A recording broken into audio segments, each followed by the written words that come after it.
Hi guys, I'm Jonathan. And I'm Ayana. Hey, and welcome to Winning by Quitting. Hey, tonight, babe, we're talking about changes that happens within marriages and how to embrace those changes when they happen. Yep. So go ahead and share this live and stay tuned for tonight's episode. I quit living in the past. It's gonna be good.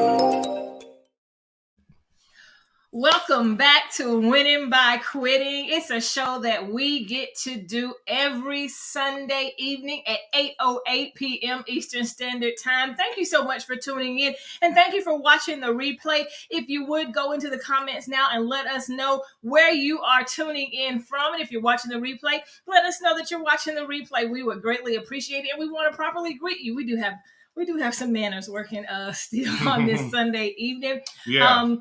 But yeah, it's a show that we get to do every Sunday. Somebody asked me, why do I say we get to do this show? Yeah. And honestly, I say that because it's an honor that God has chosen us to just spread and share the message of hope and celebration to couples all around the world. Wow. And he literally has taken and has used our pain as a prescription for so many couples. And it's a privilege to be able to do so. So that's why we say we get to. Yes.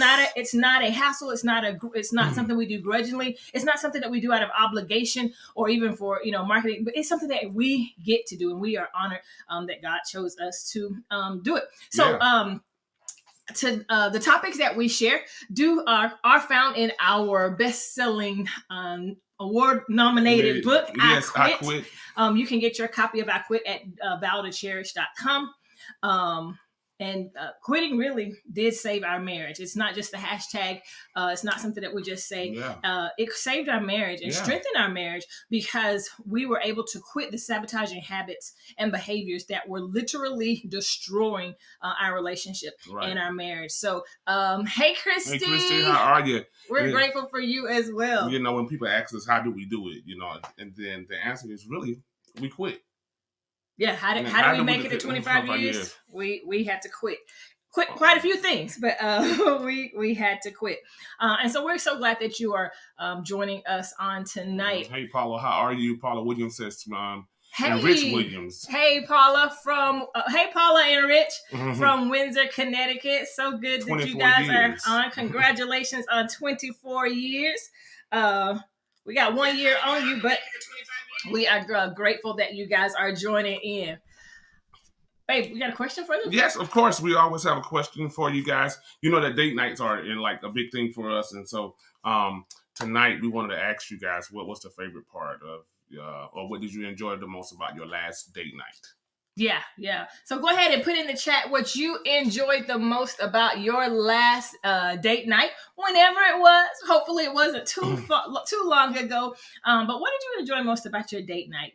Connection is really important here at Vow to Cherish, and we want to stress that even with you guys on this evening, to actually strengthen that connection. And one of the ways you can do that is by spending time together, and that intentional date night.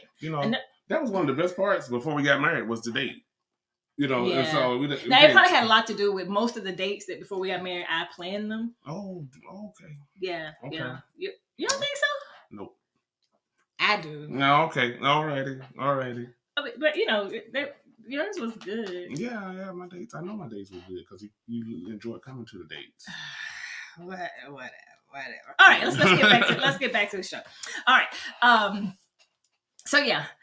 So tonight we really just want to have a conversation. wait, before we get into tonight's conversation, can we talk about yesterday? Oh yeah, you need to talk about yesterday. Yesterday was monumental, right? It was monumental and inaugural for the Vow to Cherish Marriage Network. We were able to facilitate our first live event. We've had some events, but we were first. Hey, Pastor Scott. Hey. We were able to facilitate our first live in-person event. Yes. And we facilitated a marriage tune-up one-day summit. Yes, it was awesome. Yeah, we were able to. There were some invited pastors and leaders who were invited for a really intimate time of insight and awareness and some personal insight on their own marriages. And couples left really strengthened, connected, just revived, and just ready to catapult. One couple said that it was a resuscitation for their marriage. Yes. That was huge. Yes. That was real big. And then we had couples who are not having trouble in their marriage, and some that didn't even think they needed the tune-up, but after going through the tune-up, they saw where it was beneficial for them, and they left with so much gold to push their marriage even further. One couple said they went from good to great. Yeah, they were doing good, but after going through the tune-up and just cleaning out those hoses, and that's what a tune-up is supposed to do for you. Your car could be going good, but when you get the tune-up, it rides great again. Yeah, yeah. And so that's what happened yesterday, and I really enjoyed the transparency that took place within the environment and with the other married couples. Hey, Portia. Hey, John. Just felt good. Yes. It just felt good. So I thought that was just absolutely good. Yeah, it was really, really good. It was real good. So we can't wait to have the next one. You don't want to miss out on the next one. Coming up in October. Going to take place. The host on October 23rd will be Living Hope Church. They'll be hosting the next one. Yes. And we'll talk more about that at the end of the show. Okay, so let's jump back into tonight's topic. I feel like we're just all over the place. It's okay. You're not all over the place. I'm not all over the place? No, okay, good. Okay, good. Okay, good. Thank you so much. We wanted to talk about yesterday. My number one cheerleader. You always have my back. You had to share with them about yesterday. Yeah, because it was good. It was good. And to show the importance of tune-up. And that's another way, we push, staying connected and staying strong in your marriage. But tonight we want to have a conversation about change in marriage. We have a lot of couples to come to us, and not everyone comes for maintenance or premarital. Some come in crisis. Mm-hmm. And a lot of those who come in crisis, a great percentage of those couples have experienced a change of one sort or another, and they're finding it hard to move from that change. Oftentimes they don't see the change as being the bedrock of the issue. Right. They just feel like it's time to walk away, or it's time to move on from the marriage. But when we are able to help them see another perspective and see some of the changes that are happening, and then help them maneuver through that and get past that stuck point, and let them know that divorce or separation is not necessarily the solution. Sure. So we've had to deal with this ourselves. Exactly. Just getting through a stuck point of change, and we just want to talk transparently about that. About that tonight. Yeah, I mean, in our book, on page 801, I Quit Living in the Past. It's a great small chapter, but after just going back and even looking at the chapter today, baby, it's just opened up my eyes up to so much more. Mm-hmm. And then even just the scripture that is the foundation of this chapter, Philippians 3, 13 through 14. And it says, forgetting the past and looking forward to what lies ahead, I press on to reach the end of the race and receive the heavenly prize for which God, through Christ Jesus, is calling us. Now, and so we found out that we were kind of stuck. Mm-hmm. We were stuck in the past. Right. And that's what this chapter talks about. And so we had to press forward. So like right on page 81, it talks about, we talk about how we got married, that both of us were like experiencing some type of trauma within family or friends or within our lives. And we felt like that we were the solution for each other. Yeah. Right. Yeah. Right. I vividly remember being on the phone with you one day. We were dating, and I remember because we spent so much time at grandmama's house. I was actually at mama's house, and I was in the living room, and I had like this really, really, really bad headache. And way back then, it was hard for me to like swallow pills. So Jonathan talked me through swallowing a pill to help my headache. And I remember telling you that I wanted you to take me away from different things that was going on. And you promised, you're like, one day I will take you out of that, and you're going to be a whole lot better. I remember that conversation, and I remember that promise that you made me. Right. So yeah, you were my knight in shining armor. You were, you came to my rescue. Right. Right. So, and things did start off that way. Yeah. It started out that way, but when things began to change, things started changing. We had children, we had life, work, school, bills, things that we didn't have when we were dating. Things started to change. And then we had times when your knight in shining armor hurt you. Yeah. And you stopped even viewing me as your knight in shining armor. Yes. Because of the hurt that I had caused, and because of what I didn't see, in communication and everything. So, but for me,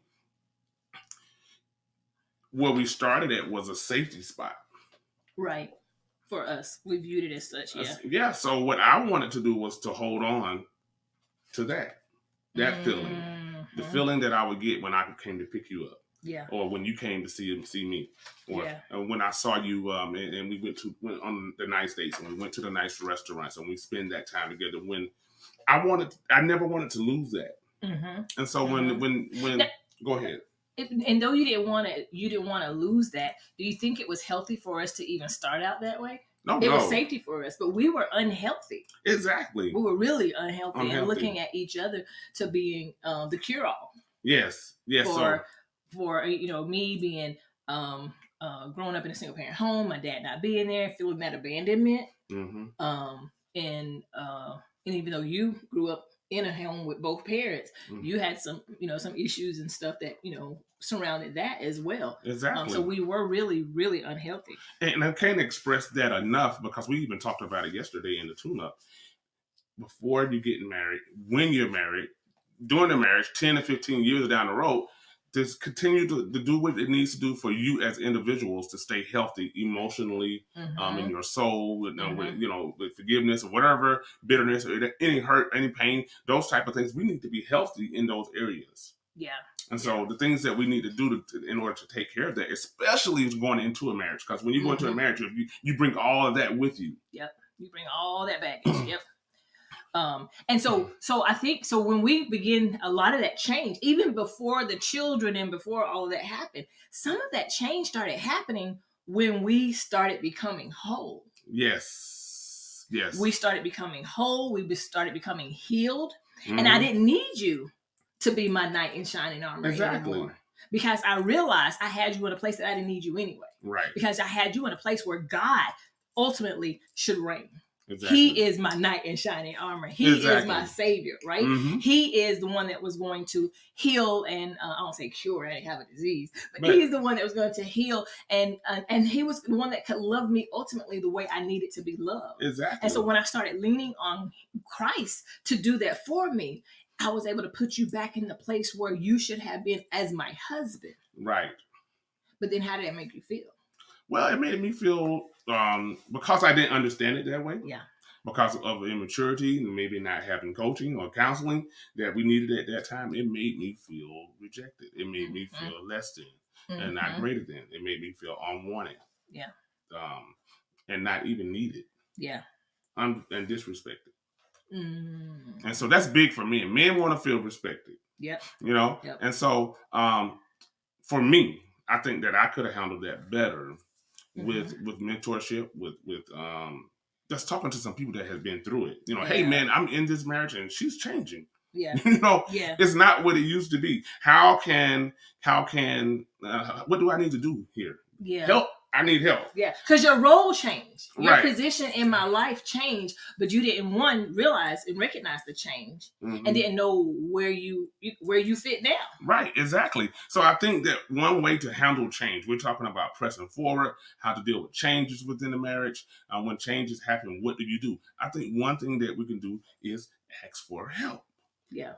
Yeah, it's and try to ask for help so that you can have another perspective in figuring out what has what the root of the change is. Yes, you know what I'm saying. What's causing the change, and even though it can change, is the change beneficial? Not all change is beneficial, exactly. But is the change beneficial? Can it help the marriage? Because you wanted me in a place that I did not need to be anymore. Right. But because that was your place of comfort and a place of security, because that's what it was initially. Mm-hmm. It came in, we went into the marriage, and that was a place of security for us. So for that security blanket to change how it looked, it could be traumatic. Yes, it could be traumatic. So it did. I mean, so that was tough. And you had become a full adult. You no longer was a 20-year-old that I married. And here we come another change. Right. We changed in age and maturity. Right. Exactly. We're changing. We're always evolving. We're forever. You should be forever evolving. Right. So to embrace that change, find the root of the change and seek help to get another perspective of how to use the change for your benefit. Exactly. So we seek help. Mm-hmm. We seek help, number one. And then number two, I think, is that we communicate. Yeah. Communication is so huge, and so communication is so big. I think that every couple should invest in time on improving in communication. Oh, absolutely. Learning how, because you like, and being comfortable and being comfortable in communicating and knowing how your spouse likes to be communicated to. Communication is huge. You have to communicate. Yeah. Hey, that doesn't work for me anymore. That used to work when we was kids, but now a few years later, I've changed. Yeah, yeah, and not just communicating is like we just talking, but I think even we talked about yesterday, and it became prevalent. Like, you can be communicating, but if you're not accustomed to or even aware of your spouse's talk style, right, the message you're communicating can get lost in translation. Right, it can. So it's really important to know and to understand your partner's communication style, to know their talk style, so that when they communicate, you can understand, and it'll be clear. It'll be clear. The message will be clearly received. It'll be clear. And Mia said, in change, communication is hard. Correct. Yeah. This is not easy. No, it wasn't. It's not always easy. Relationships are not always easy, but it's necessary. So necessary. Mm-hmm. And I think that's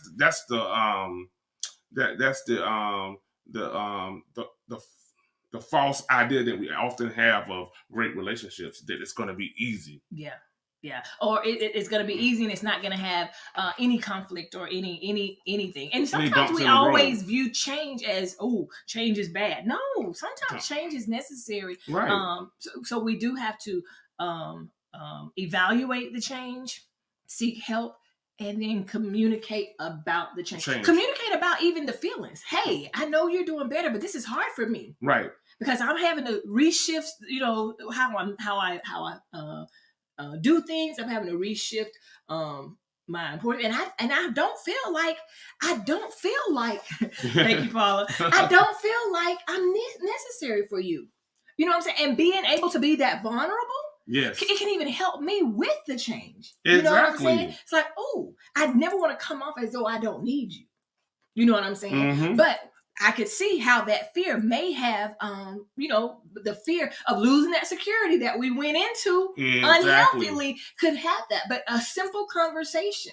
Well, not a simple, because it may not have been that simple. But a conversation could have debunked all of those thoughts that were going through your head. Conversations have changed so many people and brought so many different revelations out. Hey, Darius. Hey, Darius, how are you, man? But conversations are powerful. Yeah. I mean, they are powerful, and sometimes they're difficult. Sometimes they're tears. Sometimes there's this anxiety that comes along with having that conversation, because you really don't know how the other person is going to respond when you become vulnerable in your conversation. Yeah, but that causes growth. That's what we talked about in the book, pressing toward the goal, pushing forward so that we can grow. And I think, and finally, we talked about getting help. We talked about being communicating, but being present.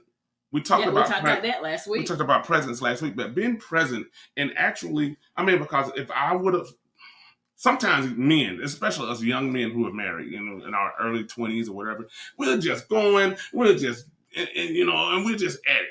We're so happy about life. We're working, we're doing businesses and everything. And our wives are over there changing. They had children, and we still think it's the same person. We hadn't paid attention because we're not present. We're not studying our wives. Men, learn to study your wife. And not just the men. Not just the men. I'm handling the men. You take care of the women. I mean, just be present. I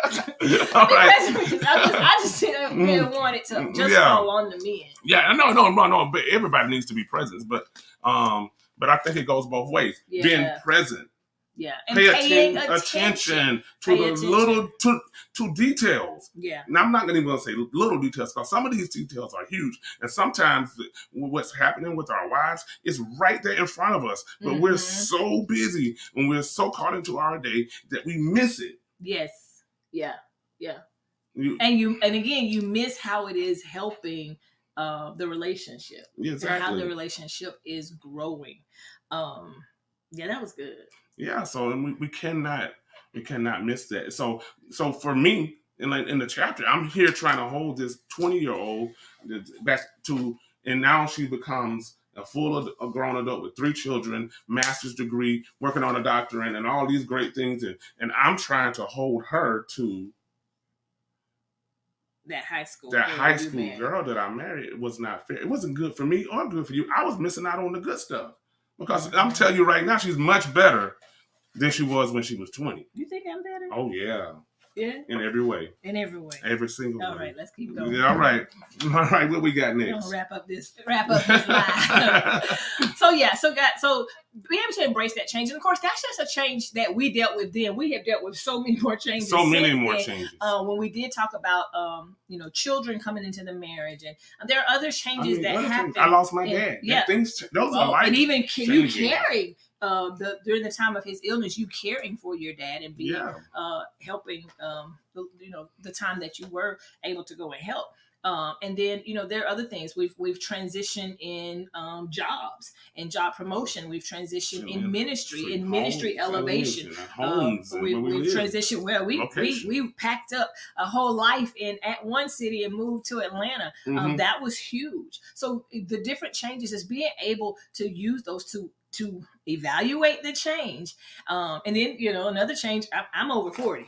Right. That has been a huge change that's taking place. But again, being able to have those vulnerable conversations has led to a lot of understanding and clarity about, just what's even happening in my body. Exactly. And what's happening in your body. Right. So having that, leaning in on each other instead of trying to hold to, because change is going to happen. Only thing that's not changing is God. Right. So we're going to change. Us humans in this flesh, we're going to change. Yes. And we're going to evolve, but embrace the change. Talk about the change. And let it benefit your. Let it cause you to become more connected. Even greater. Exactly. Make the love, and because those things come, those tests and trials, those different things come in life to help us to become better, stronger, absolutely, in who we are, and that's what it should do. Absolutely. So let's go back to the question of the week. If we can get that back on the screen. The question of the week: what did you enjoy most about your last date night? Now, we had date night last night, even though we had the big even though we had a big day yesterday with the tune-up session, we made time for each other. Oh yes. And I think it was more needed yesterday, having poured out for most of the day, to pour back into each other. And so we took a ride and ordered some food. Picked it up and we came and we just ate in. We did not watch a movie or anything. Nope. We sat and we had conversation. And I enjoyed the conversation. I enjoyed the conversation too. It was, just to have that time to just really be present with each other. And it was good. Yeah, it was very, very, very good. Christy said that she doesn't really remember. Where's Christy's? Yeah. Chrissy says it's been way too long. Okay. But I truly enjoy when our phones are away and no distractions, so we can focus completely on each other. That's huge. We mentioned that last week as well. Yeah. When you're trying to be present, do not disturb and airplane mode have become my best friend. It has become my best friend, and I absolutely love it. Mia says, seeing through changes. Experience together pulls us closer. Yeah. That's true. John, I enjoy rubbing on my wife's legs and licking her shoulders. Oh my God. It's your brother. All day long. That's all right. And for us just to be able to talk without the kids. That's the truth. That is the truth. And don't talk about the kids when you have that time to talk without the kids. Right. Don't even bring them up. That was difficult for us. You remember, for a long time, that was hard for us to have conversation that did not revolve around work, bills, or the children. Right.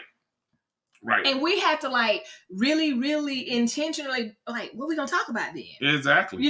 So enjoy that time without the children and then don't talk about them. Paula says we went on a date night while on vacation. Yes. Last week. The time alone in a new city was fantastic. No, that's the truth. Oh, the new scenery. Sometimes it's going somewhere where you hadn't been before. That can add a little sparks. Or somewhere that's just not your home. Right. We talked about that yesterday too, with our algorithm of dating, and that is we said 2-1-2, but we really go 1-1-2-1. That is dating once a week, but we do recommend at least every other week, so every 14 days, go on a date, an intentional date, an intentionally planned date. We have a lot of unintentional dates. When we run to Starbucks to get a cup of coffee or a medicine ball for Jonathan, courtesy of my brother John Scott. He gave us that nugget. But going on a date, an intentional date, at least once a week, if not at least twice a week, if not once a week. And then once a quarter, having just, even if it's a quick getaway. It can be a staycation. Again, just to change that scenery. Because a lot of times when you're at home calls for your attention. Even if you're not on the phone or whatever, but home calls for your attention. But you won't be tempted to put a load of laundry in real quick and then run back to your spouse or whatever. But it gives you that away time to just really connect with each other. And then twice a year, once or twice a year, whatever is feasible for you. We try to do twice a year because we do a week long vacation. That's we try to do a week with just each other without the children. Even though our children are adults, they still that's a whole nother story. But anyway, so we do a week without the children and then a week with the family week of vacation. So that's 2-1-2.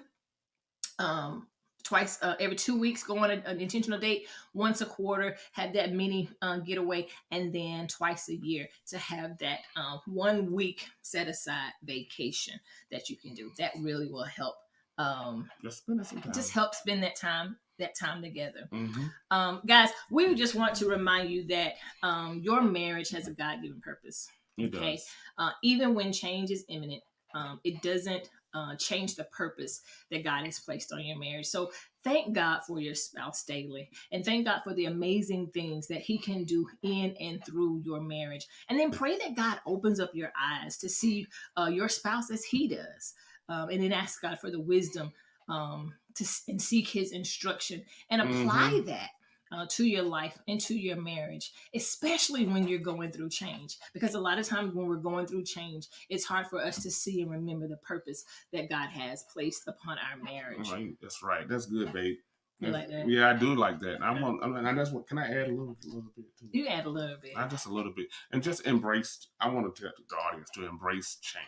Yeah. Embrace the differences that you have. Those differences will make you Shashalina. great. So, don't try to make your spouse to be like you, or to be like they were in a previous version of themselves. Right. Embrace who they are and embrace the changes. Embrace the differences, and you will see. Yeah. Great results. The six girl, yeah, Paulo. I told y'all about that 6 second kisses. Those 6 second kisses. They are everything. If you don't know what we're talking about, we talked about Gottman encourages us to kiss for at least 6 seconds. A real kiss, not a real kiss. Don't hold no peck for 6 seconds. All right, John Scott. I know you're gonna. If you hadn't done it, I know you're gonna do it tonight. You probably go way beyond 6 seconds. But they work, and then even try the 6 second hugs throughout the day too. Mm-hmm. I'm trying to tell you, it helps just to bring that connection. Hey guys, if you have found yourself stuck or having a hard time. I'm all over that. I already knew. We're doing it. If you find yourself stuck or just having a hard time with change, we're here and we want to help. Yeah. We want to invite you all again to the next Marriage Tune-Up One-Day Summit. That's going to be October the 23rd, hosted by Living Hope Church in Athens. You can take the question off. Thank you. Living Hope Church in Athens. You go to vowtocherish.com/events to register for that. It's gonna be awesome. It's gonna be good, and you have just a couple of weeks to get that early bird registration, and before the price goes up. And then if you, even though, and you can ask some of the people from yesterday, even though it was a group setting, it's the content was really one-on-one, and you did not have to verbalize anything to be able to receive what your marriage needed. So don't feel, I know a lot of people like, I don't like going to those marriage things because all they want me to do is talk about and put my business out. Your business was right there in front of you, and only you. No one else had to know anything that you did not feel comfortable sharing, and you were still able to. We give you so much. That's right. Even in your packet, and it's personalized just for you and your spouse. And they're full of gifts and surprises and all of that stuff. Yeah, y'all know how we are. We games. Like it's just an awesome interaction, time. Lots of fun, lots of laughter, and it just felt good to be around other couples like-minded who are just wanting the best for their marriage. But if you do need one hands down the best marriage event I've been awesome. Y'all been married 15 years and I know you have been to quite a few. That's honorable. It is and humbling. But we do still have marriage package. We have a few more slots for the rest of this year, and then we'll be moving into scheduling for 2022. Whoa, that seems crazy to be saying. Right, the year is going. But we are only accepting a limited amount of couples for the rest. Only 4 more couples for the rest of this year before we close our books for 2021. Because we do want to give you that that attention. And if you want to just if you just need a refresher. A refreshing talk where you need mediation for maybe getting through a change. Yes. We're here for that too. Go to Vow to Cherish. Go to vowtocherish.com and look under services, and you can schedule a discovery call just to see how we can help meet your needs. That's right. All right. Again, our topic came from our book, I Quit. If you don't have your copy of this book, you need to go to vowtocherish.com because we don't know where you've been. Right. And if you have your copy, think of somebody who you care about, whose marriage that you care about, that you're willing to make an investment into, and go and order them a couple of copies and send them over to them. And lastly, voting is still open for the Author Elite Awards. If you have not voted, please go to authoreliteawards.com. And if you have voted, go vote again. Yeah. Well, I don't know if you can. They stopped that. I think they did. Okay. But share it. Share it so anybody in your house can vote for the popular vote. Even though the popular vote is only one part of the voting process, it is a huge part. We want to make sure that we at least have that. Voting is open until October And the awards will happen on October the 22nd. Yeah, again, we are Jonathan and Ayana Kilgore. Yep. We are your Vow to Cherish marriage coaches. We love you, you too, Mia. We are the coaches that help couples prepare to be married, maintain connection throughout their marriage, and conquer crisis within their marriage through truth, transparency, and trust. Simply by reminding them of their reason to celebrate their vow to cherish. The vow to cherish. And remember that you do have a reason to celebrate. Yes, you do. That vow to cherish. No matter where you may be, you have a reason to celebrate. Yeah. So we'll see you next week when we talk about forgiveness. I forgive you. We're going to talk about the power of forgiveness in marriage. You are welcome, Paula. Invite a lot of people to that one. That's going to be a good one next week. Invite everybody to come on. We'll see you next Sunday at 8:08 p.m. Remember, celebrate your vow to cherish. Good night, guys. Good night.